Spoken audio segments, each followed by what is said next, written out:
गर्मी बहुत ज्यादा थी। पसीने की बूंदें उनकी गर्दन से होते हुए पीठ पर बह रही थी, लेकिन उन्हें इस चीज की बिल्कुल भी परवाह नहीं थी।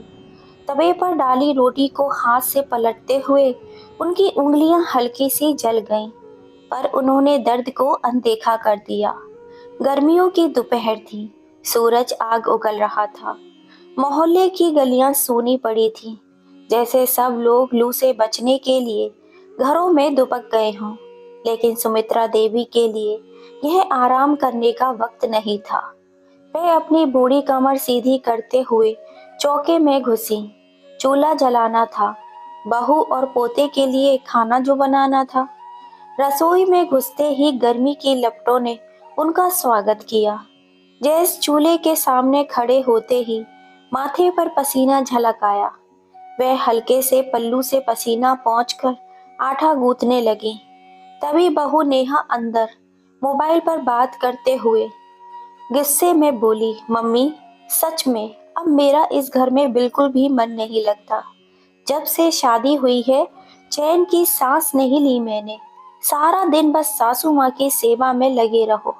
उनको हर चीज वक्त पर चाहिए, चाय, नाश्ता, खाना। और हाँ, अगर जरा भी देर हो जाए तो ताने अलग से मिलते हैं। उषा देवी सहानुभूति भरी आवाज में बोली, मैंने तो पहले ही कहा था बेटा, ससुराल में सब सहना पड़ता है, लेकिन ये तो हद ही हो गई। तू कोई नौकरानी थोड़ी ना है।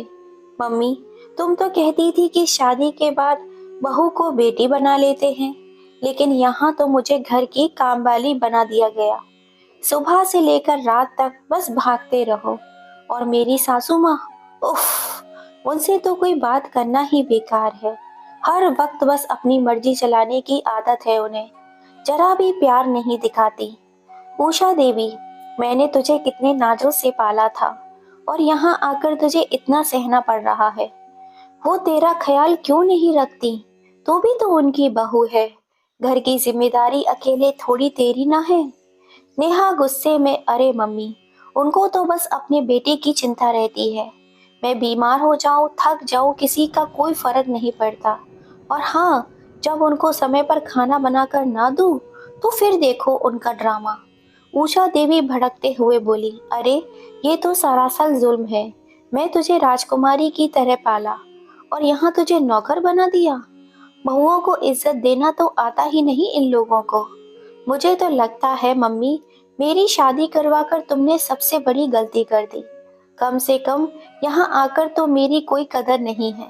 मैंने सोचा था शादी के बाद मुझे एक नया परिवार मिलेगा, लेकिन यहाँ तो बस सासू माँ की हुकूमत चलती है। उषा देवी, बिल्कुल सही कहा तूने बेटा, तुझे ऐसे लोगों के लिए अपना खून जलाने की कोई जरूरत नहीं। मैं तेरे पापा से बात करती हूँ, जरूरत पड़ी तो तुझे वापस बुला लेंगे। हाँ मम्मी, अब कुछ करना ही पड़ेगा, वरना मैं इस घर में घुट घुट कर ही मर जाऊंगी। नेहा अपनी माँ से सुमित्रा जी की बुराई पर बुराई किए जा रही थी, लेकिन सुमित्रा देवी बिना कुछ कहे अपने काम में लगी रही। उम्र के इस पड़ाव पर वह अब किसी से बहस नहीं करना चाहती थी, लेकिन नेहा का रूखा व्यवहार अब असहनीय होता जा रहा था। नेहा ने जैसे ही फोन रखा, गुस्से में सीधा किचन की ओर आई और तेज आवाज में बोली, अभी तक रोटी नहीं बनी? क्या कर रही थी महारानी? और कितनी देर इंतजार करना पड़ेगा दो रोटी के लिए? खाने के नाम पर तो मुंह जल्दी जल्दी चलता है, और काम करने के नाम पर हाथ धीरे धीरे, जैसे हाथों में जान ही ना हो। सुमित्रा देवी ने एक पल को नेहा की ओर देखा, लेकिन कुछ नहीं कहा। उनके अंदर जैसे कोई दर्द का सागर हिलोरे मार रहा था, लेकिन होठ सिल चुके थे।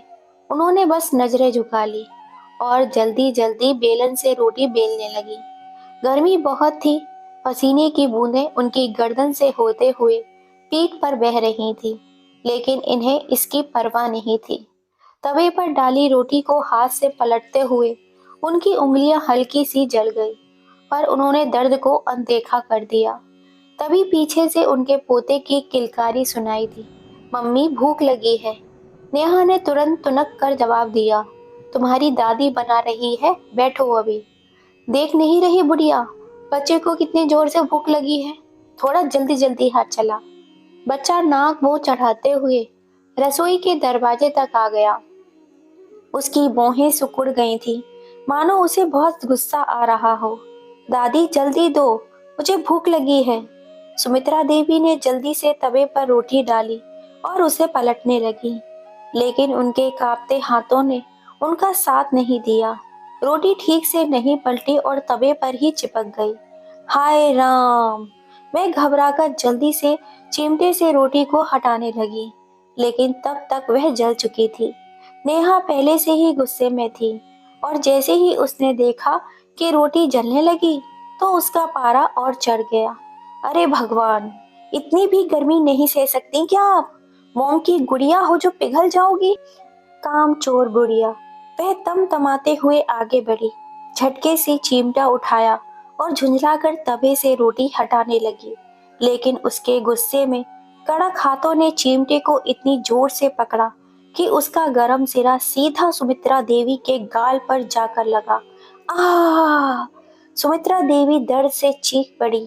जलन भी भयानक टीस ने उनके पूरे शरीर को सुन्न कर दिया, लेकिन उनके चीखने की आवाज दब गई। उनके मुंह में सिर्फ एक धीमी कराहट निकली, मानो उन्होंने अपने ही दर्द को घोट कर पी लिया हो। नेहा ने चिमटा तुरंत पीछे लिया, लेकिन तब तक उनका चेहरा जल चुका था। गाल पर गहरे लाल रंग का जला हुआ निशान उभरने लगा। उनकी आंखों से आंसू झलक पड़े, लेकिन उन्होंने अपनी साड़ी के पल्लू से जल्दी से उन्हें पोंछ लिया ताकि कोई उनकी बेबसी देख न सके। नेहा ने आंखें तैरते हुए झुंझलाकर कहा, अब ये ड्रामा करने की कोई जरूरत नहीं। हमेशा कोई ना कोई बहाना बना लेती है काम से बचने के लिए। रोटी सही से नहीं बना सकती तो रहने दे, मैं खुद ही बना लूंगी। वह गुस्से से तवा खींचकर एक तरफ रखने लगी, लेकिन उसकी आवाज में कोई पछतावा नहीं था। सुमित्रा देवी दर्द से अपनी जली हुई त्वचा पर हाथ रख के खड़ी रही। उनकी सांसें तेज हो गई थीं, लेकिन उन्होंने एक शब्द भी नहीं कहा। बिल्कुल चुप, बस आंखों में एक अजीब सी नमी थी। वह कुछ कहना चाहती थी, लेकिन शब्द उनके गले में अटक गए थे। अब क्या खड़ी खड़ी देख रही है? यहाँ जा, यहाँ से, अपनी इस मनहूस सूरत को लेकर। नेहा की आवाज जैसे किसी कटार की तरह उनके दिल में उतर गई। वे चाहकर भी कुछ जवाब नहीं दे सकी।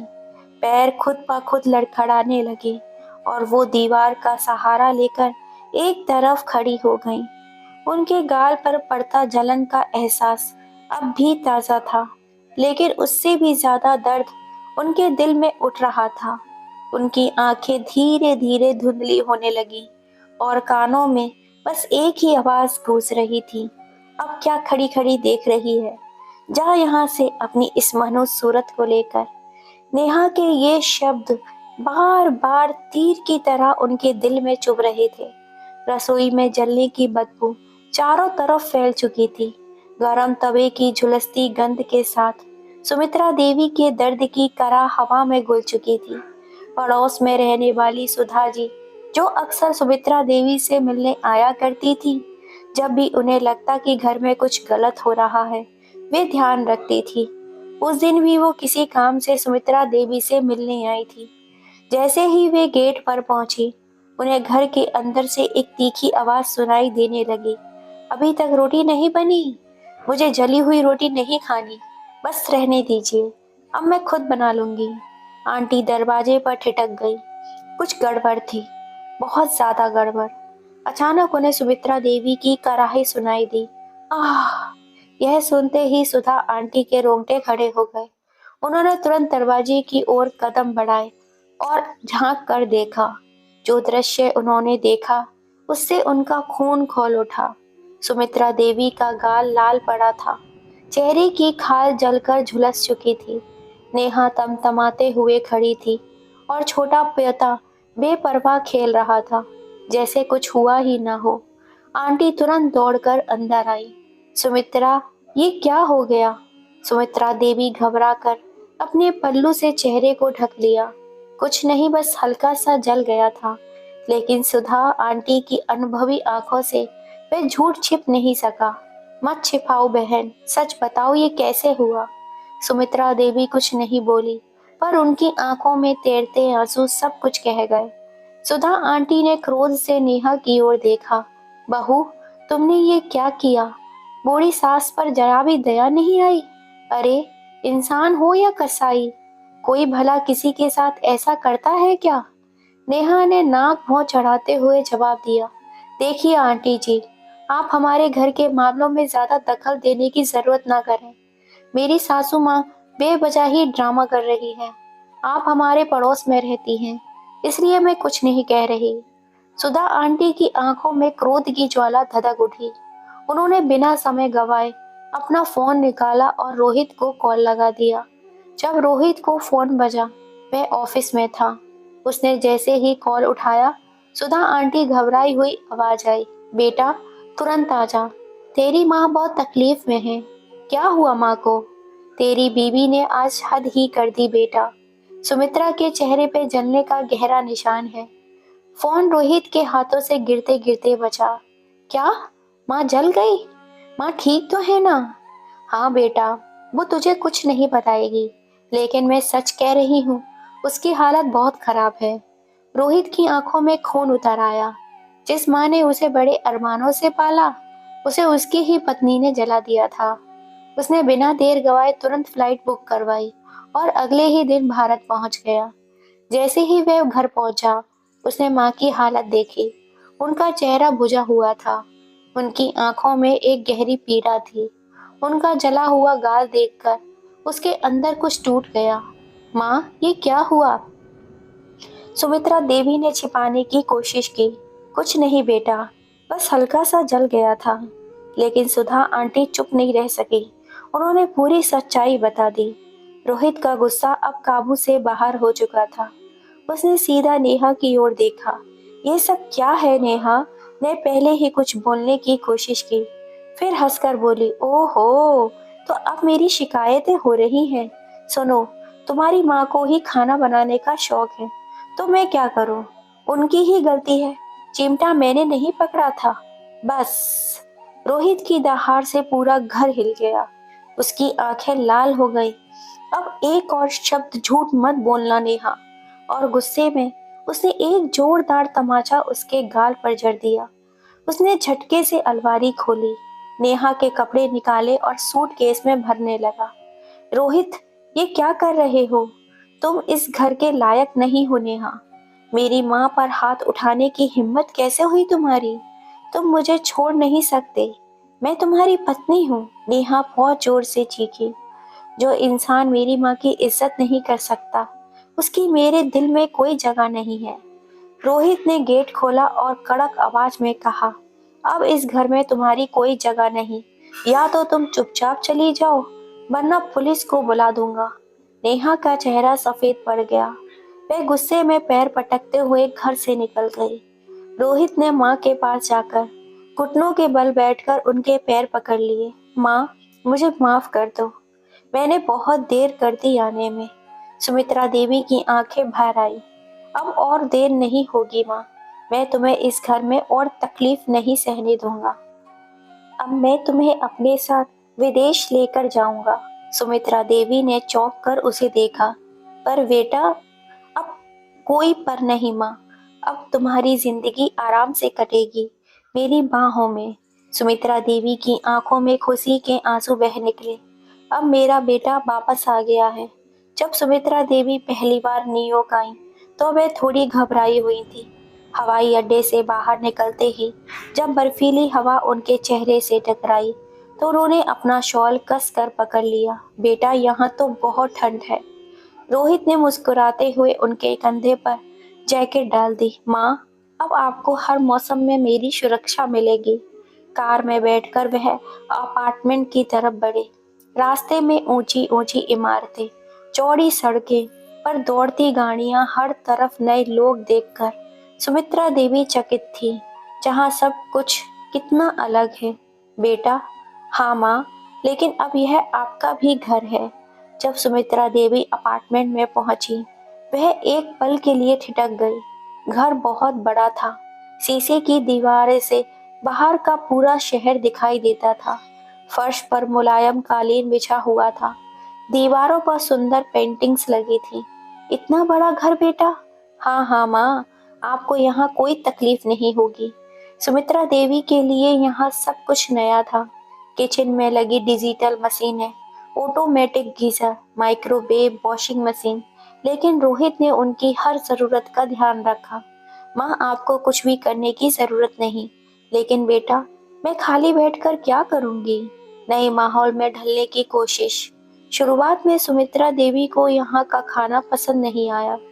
बेटा, यहाँ ब्रेड और सूप से मेरा पेट नहीं भरेगा। मुझे तो गर्मा गर्म पराठे चाहिए। रोहित ने उनकी बात सुनते ही तुरंत किचन में घुसकर आटा गूंथना शुरू कर दिया। माँ ने हैरानी से देखा, तू आटा भी गूंथ लेता है? जब माँ दूर हो तो बेटे को सब कुछ सीखना ही पड़ता है। धीरे धीरे सुमित्रा देवी यहाँ की जिंदगी में ढलने लगी। रोहित उन्हें सुबह पार्क में ले जाता, जहाँ कई भारतीय महिलाएं मिलती। कुछ गुजराती थी, कुछ पंजाबी, कुछ दक्षिण भारतीय। सब ने सुमित्रा देवी को अपना लिया था। अब वह अकेली नहीं थी। माँ, यहाँ इंडियन मंदिर भी है। सच? एक दिन जब रोहित ऑफिस से लौटा तो देखा माँ खिड़की के पास बैठकर शहर की रोशनी देख रही है। उसके चेहरे पे एक अजीब सी शांति थी। माँ, क्या सोच रही हो? बस बेटा, यह सोच रही हूँ कि मैंने जिंदगी में बहुत कुछ सहा, लेकिन अब जो मिला है उससे ज्यादा कुछ नहीं चाहिए। क्यों माँ? क्योंकि अब मैं अकेली नहीं हूँ। अब मैं इज्जत की छांव में हूँ। रोहित ने माँ के पास बैठकर उनके हाथ थाम लिए। माँ, अब कभी कोई तुम्हें तकलीफ नहीं देगा। अब तुम्हारे हर दर्द की जिम्मेदारी मेरी है। सुमित्रा देवी ने बेटे का माथा चूमा और पहली बार दिल से मुस्कुराई। दोस्तों, आपको ये कहानी कैसी लगी? अपनी माँ से कितना प्यार करता था ये बेटा। भगवान ऐसा बेटा हर किसी को दे। प्लीज अपनी राय हमें कमेंट करके जरूर बताइएगा। कहानी पसंद आए तो इसे ज़्यादा से ज़्यादा शेयर कीजिए, लाइक कीजिए, सब्सक्राइब कीजिए। फिर मिलेंगे। जय श्री राम।